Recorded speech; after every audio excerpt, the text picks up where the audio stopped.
আজকে রান্না করব এই যে এই জিনিসটা কিভাবে করি চলো দেখাই। এই যে পেঁপেটাকে কেটে পলি পলি করে নিয়েছি, নিয়ে এখন রান্না শুরু করব। কিভাবে করি চলো দেখাই। পেঁপে কুড়িয়ে বটি বা অনেকে পেঁপের শাকও বলে। কিভাবে করি চলো দেখাই। কড়াই বসিয়ে দিয়েছি, দিয়ে দিলাম তেল,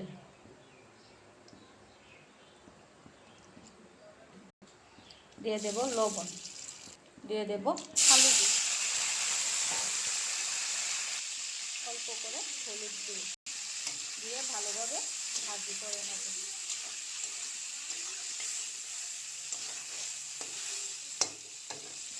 আলুগুলো ভালোভাবে ভাজি করে নেব।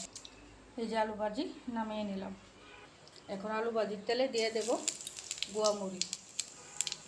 সোমবারে গোয়া মুড়ি, এই তরকারিটা রান্না করতে গোয়া মুড়ি লাগবে, তার সাথে লাগবে কাঁচামরিচ।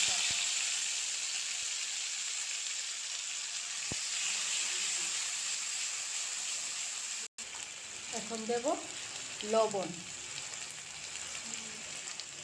লবণটা আপনারা আপনার আন্দাজ মতো দেবে।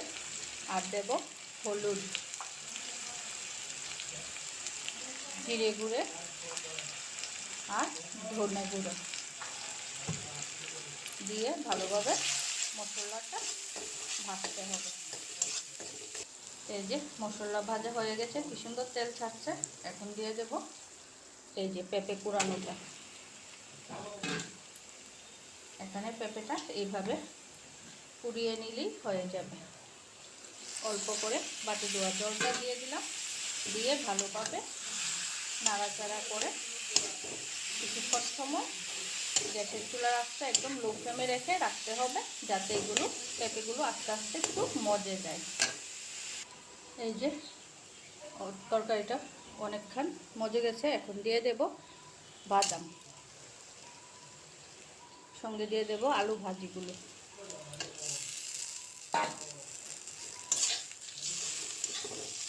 এই তরকারিটা নিরামিষ তো, তার জন্য একটু বাদাম টাদাম দিলে খেতে বেশি ভালো লাগে। আমার ঘরে এই মুহূর্তে ঘি নেই, নয়তো আমি ঘিও দিতাম, ঘি দিলেও খেতে বেশি ভালো লাগতো। এখন দেব গরম মশলা। গরম মশলা তো লাগবেই, তার সাথে ঘি থাকলে ঘিও দেওয়া যায়। এখন নাড়াচাড়া করে নামিয়ে নেব। এই যে তরকারি নামিয়ে নিলাম, কি সুন্দর হয়েছে দেখো। এই যে